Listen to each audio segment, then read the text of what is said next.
12 दफा दाबी नहीं राजरास्ता को ओह्लाई ओडिशा प्राथमिक शिक्षक संघ 2005 मसीह पूर्व प्रचलित पेंशन व्यवस्था बंद कर निर्वाचन समय राज्य सरकार प्राथमिक शिक्षक मान क्याडर घोषणा करते जहाँकि आज पर्यंत लागू करला नहीं।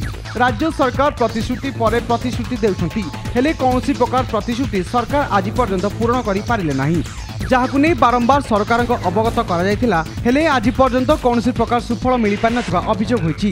तेबे तुरंत सरकार एहा उपरे आलोकपात करी कार्यानुष्ठान ग्रहण करने को संघ दाबी करिछि, नचेत आगामी दिन में आंदोलन को व्यापक कराजियो बोली संघ चेतावनी दैछि।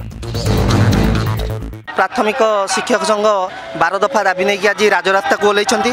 सेतुरु मुख्य दाबी होछि हमर 2800 ग्रेड पे दाबी, सप्तम वेतन कमिशन को संशोधन करी आमको ठीक दरमा दिया जाऊ। जदि सरकार आ ऊपर आलोकपात न करती न मानती आमे सरकार को वर्तमान टेलर देखाऊँ, आ परे आमे फुल स्क्रीन देखेबू एवं फुल फिल्म देखेबू।